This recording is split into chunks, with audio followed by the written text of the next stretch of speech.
درود شریف پڑھیے. اللهم صل على سيدنا ومولانا محمد معدن الجود والكرم منبع العلم والحلم والحكم وعلى آله وأصحابه وبارك وسلم صلاة وسلاما عليك يا سيدي يا رسول الله صلى الله تعالى عليك وسلم. الحمد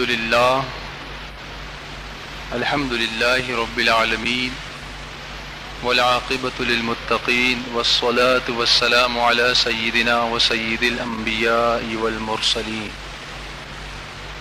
وعلى آله وأصحابه أجمعين. أما بعد فأعوذ بالله من الشيطان الرجيم. بسم الله الرحمن الرحيم. إن الذين قالوا ربنا الله ثم استقاموا تتنزل عليهم الملائكة.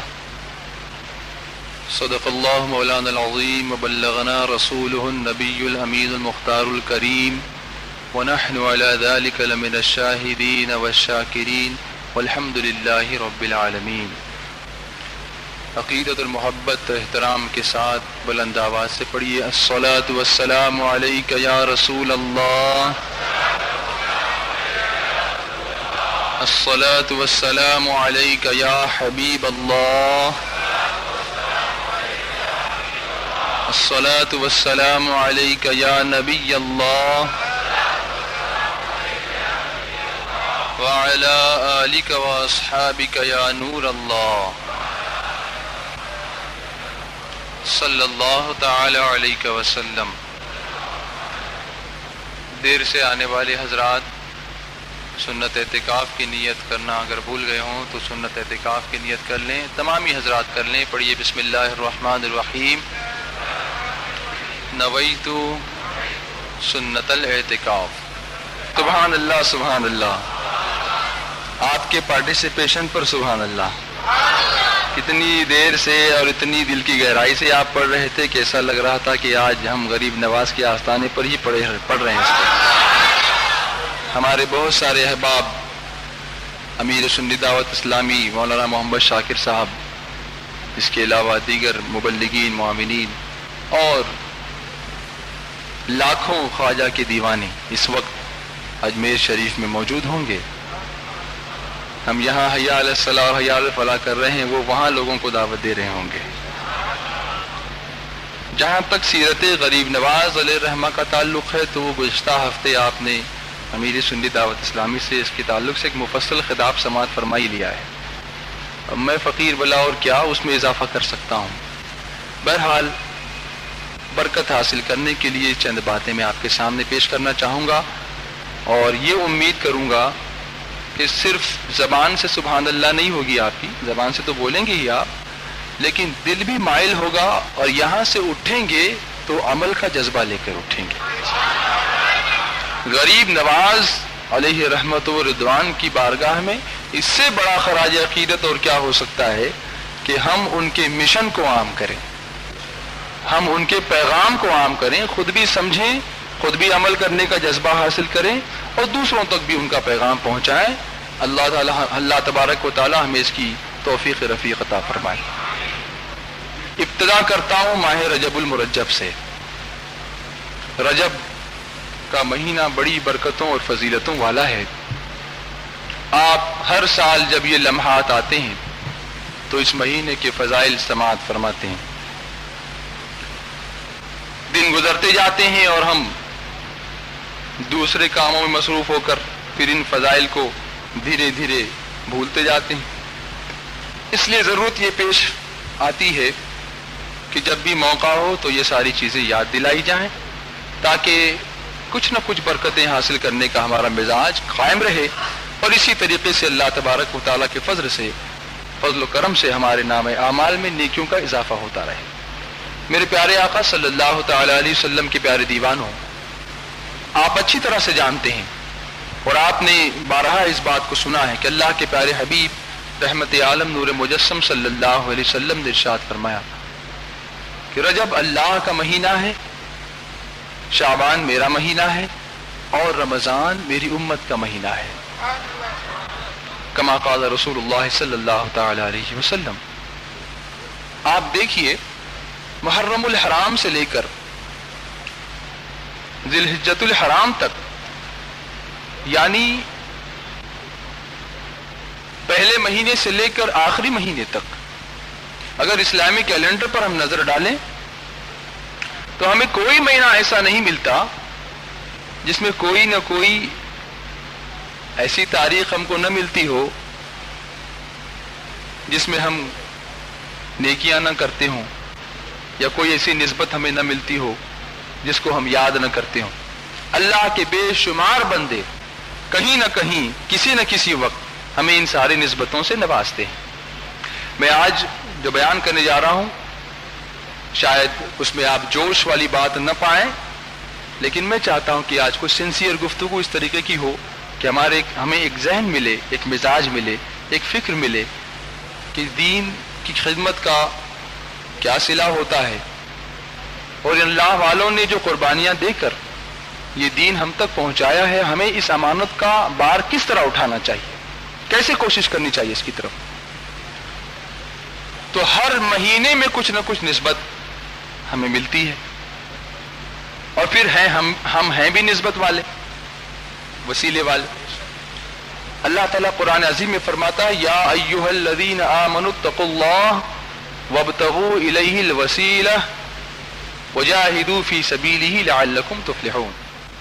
اے ایمان والو، اللہ سے ڈرو۔ اور جب یہ آیت ہم پڑھتے ہیں، کوئی بھی آیت، اس قسم کی بے شمار آیتیں ہیں قرآن عظیم کے اندر جو اس طرح شروع ہوتی ہیں یا ایھا الذین آمنوا، اے ایمان والو۔ خطاب کس سے ہے؟ ایمان والوں سے۔ سیدھا سمپل سادہ ترجمہ کنز الایمان نکالیے، کھولیے، آپ کو ملے گا یا ایھا الذین آمنوا، اے ایمان والو، او یو بلیورز، انگریزی میں اگر کہنا ہو، اے ایمان والو۔ کہیں کہا اتقوا اللہ، اللہ سے ڈرو، یا ایھا الذین آمنوا اتقوا اللہ وابتغوا الیہ الوسیلہ، اے ایمان والو اللہ سے ڈرو اور اس کی طرف وسیلہ ڈھونڈو، اس کی طرف وسیلہ تلاش کرو۔ کہیں اللہ تبارک و تعالیٰ فرما رہا ہے یا ایھا الذین آمنوا اتقوا اللہ وکونوا مع الصادقین، اے ایمان والو اللہ سے ڈرو اور سچوں کے ساتھ ہو جاؤ۔ کیا یہ مناسبت نہیں آپ کو مل رہی یہاں پر؟ وسیلہ ڈھونڈنے کے لیے فرمایا گیا تو انہی لوگوں کا تو وسیلہ ہوگا جو سچے ہیں، جو اللہ کے پیارے ہیں۔ یہاں فرمایا اتقوا اللہ وکونوا مع الصادقین، سچوں کے ساتھ ہو جاؤ۔ کہیں فرمایا یا ایھا الذین آمنوا اتقوا اللہ حق تقاتہ، اے ایمان والو اللہ سے ڈرو جیسا کہ اس سے ڈرنے کا حق ہے۔ کیوں ایسا فرما رہا ہے پروردگار؟ اس لیے کہ وہ جانتا ہے کہ ڈرنے کا دعویٰ کرنے والے تو بہت ہیں، بلکہ کوئی منع ہی نہیں کرے گا، کوئی نہ کہے گا ہی نہیں۔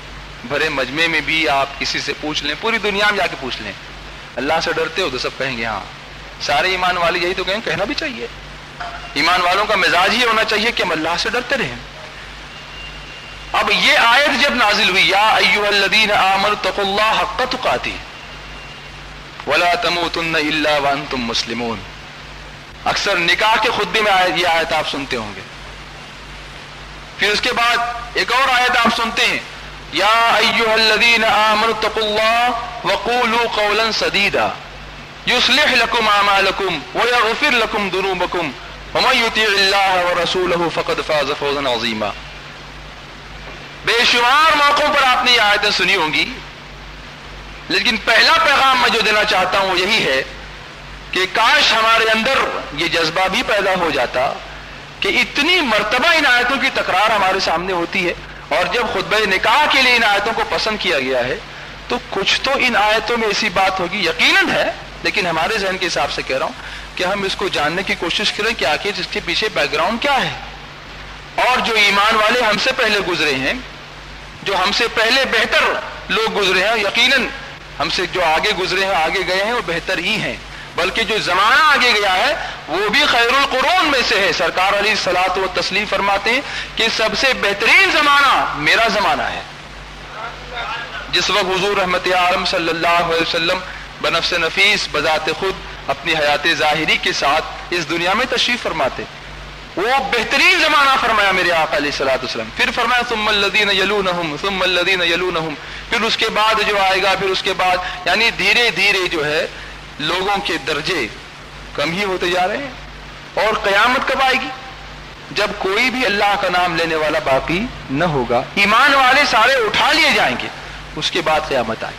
پھر اگر ہم یہ دیکھ رہے ہیں کہ ایمان والے کم ہو رہے ہیں تو اس میں کوئی حیرت کی بات نہیں. ہمیں یہ کرنا ہے کہ ہمیں اپنے ایمان کی حفاظت کرنی ہے. کہیں ایسا نہ ہو، اللہ رحم و کرم فرمائے، کہیں ایسا نہ ہو کہ ایسے لوگوں کے چکر میں ہم آ جائیں جو ایمان کے ڈاکو کہلاتے ہیں، چکنی چپڑی باتوں سے بھولے بھالے مسلمانوں کو سمجھا بجھا کر غلط راہ پر لے جانے کی کوشش کرتے ہیں. اس سے پہلے کہ وہ ڈاکہ ڈالیں اپنے ایمان کو مضبوط کر لو، اللہ سے ڈرو. کوئی اور تمہیں ڈرانے کی لینا ہے، اللہ سے ڈرو. اتقوا اللہ یا ایھا الذین آمنوا اتقوا اللہ حق تقاتہ، اے ایمان والو اللہ سے ڈرو جیسا کہ اس سے ڈرنے کا حق ہے. میں یہ آیت سنا رہا ہوں بڑے اطمینان سے، آپ سن رہے ہیں بڑے اطمینان سے. Very peacefully you are listening to my بیان، بہت اطمینان سے سن رہے ہو.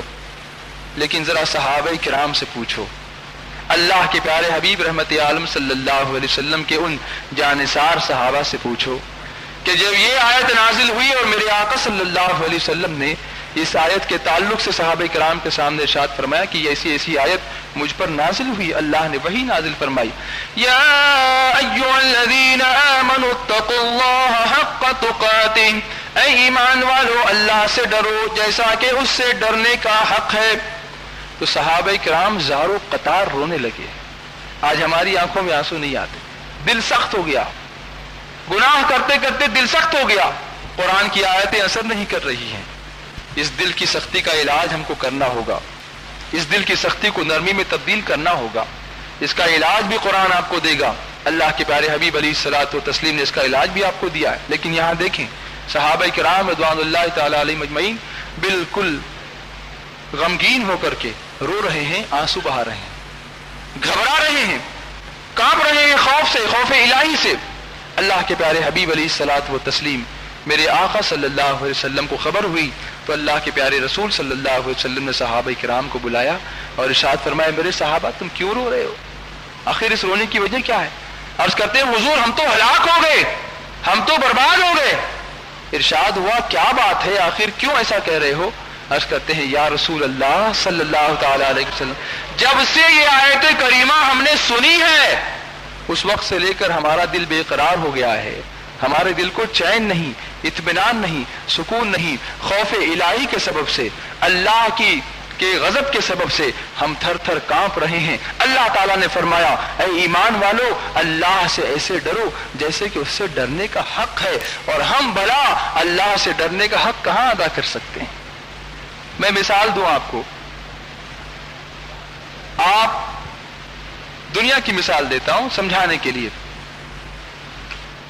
آپ کپڑے سلواتے ہیں، کپڑے سینے والے بے شمار، وہ بھی اپنے حساب سے اچھا ہی سی رہا ہے، لیکن آپ کہہ رہے ہیں کہ اس نے حق ادا کیا ہے.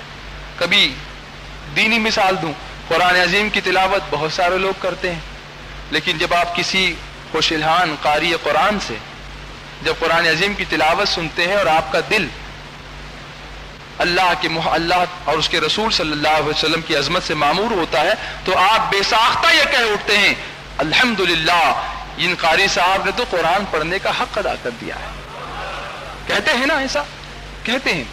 معلوم یہ ہوا کہ یوں ہی کچھ کام کرنا اور ہے اور اس کا حق ادا کرنا اور ہے، یعنی جو کچھ اس کے تقاضے ہیں ان سارے تقاضوں کو پورا کرنا گویا اس کا حق ادا کرنا ہے. اور صحابہ کرام یہ کہہ رہے ہیں، ہم اور آپ سوچ بھی نہیں رہے اس بارے میں، لیکن اللہ کے پیارے حبیب علیہ الصلوۃ والتسلیم کے جانثار صحابہ یہ عرض کرتے ہیں حضور ہم کیسے حق ادا کر پائیں گے اللہ سے ڈرنے کا، جبکہ قرآن میں میرا مولا ارشاد فرما رہا ہے یا ایھا الذین آمنوا اتقوا اللہ حق تقاتہ، اے ایمان والو اللہ سے ڈرو جیسا کہ اس سے ڈرنے کا حق ہے. حضور رحمت عالم صلی اللہ علیہ وسلم جو ساری کائنات کے لیے رحمت بنا کر بھیجے گئے، حضور علیہ الصلوۃ والتسلیم وما ارسلناک الا رحمتا للعالمین، اے محبوب صلی اللہ علیہ وسلم ہم نے تمہیں نہ بھیجا مگر رحمت بنا کر سارے عالمین کے لیے، وما ارسلناک الا رحمۃ للعالمین۔ صحابہ کرام کا یہ معمول دیکھیے آپ، کوئی بھی مصیبت ہوتی بارگاہ رسالت میں حاضر ہو جاتے، محبت سے بولو، کوئی بھی پریشانی ہوتی سرکار کی بارگاہ میں حاضر ہو جاتے۔ آپ کہیں گے تو دین کی بات تھی تو میرے آقا کی بارگاہ میں حاضر ہوئے، میں عرض کرنا چاہوں گا صرف دین ہی کی بات نہیں، اگر بھوک لگتی تب بھی بارگاہ رسالت میں حاضر ہوتے، پیاس لگتی تب بھی بارگاہ رسالت میں حاضر ہوتے۔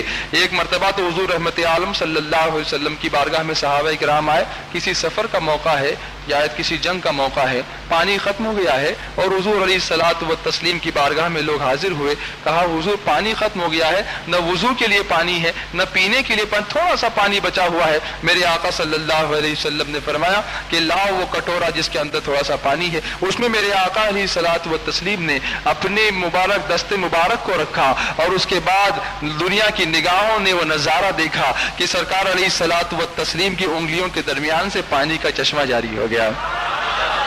اسی لیے تو اعلی حضرت فرماتے ہیں انگلیاں ہے فیض پر ٹوٹے ہے پیاسے جھوم کر، انگلیاں ہے فیض پر ٹوٹے ہے پیاسے جھوم کر، ندیاں پنجاب رحمت کی ہے جاری، واہ واہ، ندیاں پنجاب رحمت کی ہے جاری، واہ واہ، صدقے اس انعام کے قربان اس اکرام کے، صدقے اس انعام کے قربان اس اکرام کے، ہو رہی ہے دونوں عالم میں تمہاری واہ واہ، ہو رہی ہے دونوں عالم میں تمہاری واہ واہ، ایک طرف روزے کا نور ایک سمت منبر کی بہار، ایک طرف روزے کا نور ایک سمت منبر کی بہار، بیچ میں جنت کی پیاری پیاری کیاری، واہ واہ، بیچ میں جنت کی پیاری پیاری کیاری۔ تو سرکار علیہ الصلوۃ والتسلیم کی بارگاہ میں جب بھی کوئی حاضر ہوا ہے، حضور نے کبھی یہ نہیں فرمایا کہ میرے پاس کیا مانگنے کے لیے آئے ہو، میرے آقا نے کبھی یہ نہیں فرمایا، جو آیا اس کو عطا فرمایا، اور محبت سے بولو آپ کو بھی ملے گا پیار سے، سرکار نے عطا فرمایا۔ تو میرے آقا صلی اللہ علیہ وسلم نے تسلی دی، جب صحابہ کرام نے کہا حضور ہم گھبرا گئے ہیں کہ کیسے ادا کر پائیں گے اس کا حق، سرکار نے تسلی دی اور کچھ اس طرح سے ارشاد فرمایا، مفہوم عرض کر رہا ہوں، میرے سرکار فرماتے ہیں اے میرے صحابہ جو کچھ تم سے ہو سکے کرو، باقی اللہ کی رحمت پہ چھوڑ دو۔ یعنی کم از کم انسان اتنا تو کرے جتنا اس کے بس میں ہے۔ اب یہاں یہ کوئی نہ سمجھے کہ ہم یہ کہہ رہے ہیں کہ 5 وقت کی نماز ہے تو 2 وقت کی پڑھ لو، باقی میرے سے نہیں ہوتی تو چھوڑ دو، نہیں، فرائض میں there is no concession، کوئی کنسیشن نہیں ملے گا آپ کو، جو فرض ہے وہ فرض ہے، اس کے علاوہ جو باتیں جتنا آپ کر سکتے ہو آپ کرو۔ بعض لوگ نوافل کی بھی اہمیت نہیں سمجھتے کہ بھئی نفل ہے پڑھے تو ٹھیک، نہیں پڑھے تو بہرحال نفل ہے پڑھے تو ٹھیک، نہیں پڑھے تو گناہ نہیں، لیکن اس کا آپ جانتے ہیں ان نوافل کا مقام اور اس کا مرتبہ ہمیشہ نہیں چھوڑنا چاہیے، کبھی کبھی پڑھتے رہیں، خاص طور سے ایسی جو بڑی شبیں آتی ہیں، براتیں آتی ہیں، شب برات ہے، شب معراج ہے، شب قدر ہے، رمضان شریف کی راتیں ہیں، عاشورے کی شب ہے، شب عید میلاد النبی ہے، عرفہ کی شب ہے، ایسے موقعوں پر جیسے آج غریب نواز کی شب ہے نا، ایسے موقعوں پر کم از کم کچھ نہ ہو سکے کم سے کم 2 رکعت ہی صحیح اللہ کی بارگاہ میں اپنی عقیدت مندی کا نذرانہ ضرور پیش کریں۔ ہم جانتے ہیں اللہ ہماری ان عبادتوں کا محتاج نہیں ہے، ہم اس کے کرم کے محتاج ہیں، ہم اس کے کرم کے محتاج ہیں۔ جیسے اللہ تعالیٰ ان تمام مثالوں تمثیلوں سے پاک، لیکن سمجھانے کے لیے عرض کرتا ہوں کہ جب کوئی فقیر نہ صحیح، کوئی مانگنے والا نہ صحیح، کوئی کسی کا بات کا حاجت مند جب کسی بادشاہ کے دربار میں جاتا ہے کچھ مانگنے کے لیے، تو یہ دستور ہے کہ جانے والا کچھ تحفہ لے کر جاتا ہے، تحفہ لے کر۔ اب یہ تحفہ وہ اس لیے نہیں لے جاتا کہ بادشاہ کے پاس وہ نہیں ہے چیز، ارے بادشاہ کے پاس تو سب ہے، لیکن وہ اس لیے لے کر کے جاتا ہے کہ شاید اسی تحفے کی وجہ سے کچھ خاص نظر کرم ہو جائے، کچھ خاص نظر کرم ہو جائے۔ غریب نواز کی بارگاہ میں جانے والے چادروں کا تحفہ اسی لیے لے کر کے جاتے ہیں، وہ نیاز کا تحفہ اسی لیے لے کر کے جاتے ہیں، ایصال ثواب کا تحفہ اسی لیے لے کر کے جاتے ہیں تاکہ اس وجہ سے کچھ خصوصی نگاہ کرم ہو جائے۔ بہرحال، اور اللہ تبارک و تعالی بے نیاز ہے، وہ ہماری عبادتوں کا محتاج نہیں ہے، لیکن اگر ہم نماز پڑھ کر اس کی بارگاہ میں اپنی نیاز مندی کا ثبوت پیش کرتے ہیں، اپنی عبودیت کا ثبوت پیش کرتے ہیں، یعنی اچھے بندے ہونے کا نذرانہ پیش کرتے ہیں اللہ کی بارگاہ میں، تو اللہ تبارک و تعالی اپنے فضل و کرم سے ہمیں اپنے خصوصی کرم سے مالا مال فرماتا ہے۔ تو نوافل کی کثرت کرنا، اس سے بھی بڑے بڑے مرتبے ملتے ہیں۔ بعض احادیث کریمہ میں یہ بھی فرمایا گیا کہ جب کوئی بندہ قیامت کے میدان میں، میدان حشر میں اس کو جب پیش کیا جائے گا اور کسی وجہ سے اس کے فرائض میں کچھ کمی پائی جائے گی، اور اگر اس کے پاس نوافل کی کثرت ہوگی تو اللہ تعالیٰ وہ نوافل کے ذریعے سے اس کمی کو اپنے فضل سے پورا فرمائے گا۔ یہاں ان لوگوں کے لیے درس عبرت ہے جو لوگوں کو بڑی راتوں میں یہ کہہ کر آنے سے روکتے ہیں کہ بھائی تم ہمیشہ تو دکھتے نہیں ہو، آج کیا کرنے آئے ہو؟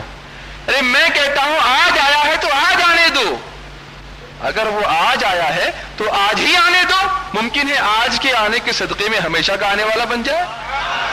وہ بندہ اللہ کی بارگاہ میں آنا چاہتا ہے، تمہیں کسی نے حق نہیں دیا کہ تم اس کو روکو، تم بڑے گنہگار بنو گے اگر تم کسی بندے کو اللہ کی بارگاہ میں آنے سے روکو۔ تو میں عرض کر رہا تھا کہ جتنا تم سے ہو سکے کرو، باقی اللہ کی رحمت پہ چھوڑ، لیکن کچھ کرو، کچھ ہاتھ ہلاتے مت بیٹھو، یا بس یہ نہ سمجھو کہ اب ہمارے اوپر فرشتے ہی نازل ہوں گے تبھی ہم دامن کھولیں گے، یہ سب کرنے کی بات نہیں ہے۔ دیکھیے ایک ہوتا ہے جیسے دین کا کام ہے، غریب نواز تشریف لائے، سنجر سے تشریف لائے نا، ہندوستان سنجر سے تشریف لائے، کیا ضرورت تھی آپ کو آنے کی؟ کیا اپنا گھر بار عزیز نہیں تھا؟ لیکن آپ دیکھیں آج کل جو اہل علم حضرات وہ تو اپنی طرف سے کوششیں کر ہی رہے ہیں، اپنی جگہ بیٹھ کر وہ علم کو پھیلاتے ہیں، علم دین لوگوں کو دیتے ہیں، درس و تدریس کا کام کرتے ہیں، بہت اچھی طریقے سے سمجھاتے ہیں، اور بہت سارے لوگ ایسے ہیں جو جانے میں شرماتے ہیں، علماء کرام تک نہیں جاتے۔ سنی دعوت اسلامی کیا کام کر رہی میں آپ کو بتاؤں، اہل علم اپنی جگہ پر کام تو کر ہی رہے ہیں۔ ایک ہوتا ہے کنواں جو خوب لوگوں کو سیراب کرتا ہے نا، لوگ کہتے ہیں کنواں پیاسے کے پاس نہیں جاتا بلکہ پیاسا کنویں کے پاس جاتا ہے، لیکن آج معاملہ یہ ہو گیا کہ پیاسے کو بھی جانے کی توفیق نہیں ہو رہی ہے۔ ایک ہوتا ہے ایک جگہ بیٹھ کر خوب لوگوں کو سیراب، جو آئے گا وہ خالی دامن نہیں جائے گا، لے کر کے جائے گا۔ لیکن کبھی آپ نے بادل کو دیکھا ہے؟ بادل کسی کے آنے کا انتظار نہیں کرتا، وہ خود جاتا ہے اور برس کر کے آ جاتا ہے، سوکھی زمین پر وہ خود جا کر کے سیراب کرتا ہے نا ایسا؟ بادل یہ نہیں کہتا کہ تم آؤ تو میں تم کو دوں گا، وہ یہ کہتا ہے کہ چلو میں چلتا ہوں، اے ہواؤ مجھے اڑا کر لے چلو، جہاں پانی کی ضرورت ہے میں خوب برسوں گا اور لوگوں کو سیراب کر دوں گا۔ ہمارے مبلغین یہی کام کر رہے ہیں، علماء سے علم لیتے ہیں۔ بادل پانی کہاں سے لیتا ہے؟ سمندر سے تو لیتا ہے نا، سمندر سے پانی، اور سمندر جب پانی دیتا ہے تو خوب تپتا ہے، تب جا کے پانی بوائل ہوتا ہے اور اوپر اٹھتا ہے، اسے بھی قربانی دینی پڑ رہی ہے، اسے بھی سورج کی شعاؤں کے چٹکے لینے پڑ رہے ہیں، تب جا کر کے وہ پانی ایواپوریشن ہو کر کے آسمان کی بلندیوں پر جا رہا ہے، اور اس بادل کو جب سرد ہوا گدگداتی ہے تب اس کے قطرے ٹپکتے ہیں، یوں ہی وہ بھی نہیں ٹپکتا۔ کبھی کبھی تو بیچارے بادل کو ایسا ہوتا ہے کہ ہوائیں اس قدر زوروں سے جھکولے دے کر یہاں سے وہاں اور وہاں سے یہاں لے جاتی ہیں کہ اس کا بھی سر چکرا جاتا ہوگا، لیکن جب وہ برستا ہے تو مٹی کی جان میں جان آتی ہے، مٹی سے سوندھی سوندھی خوشبو آتی ہے۔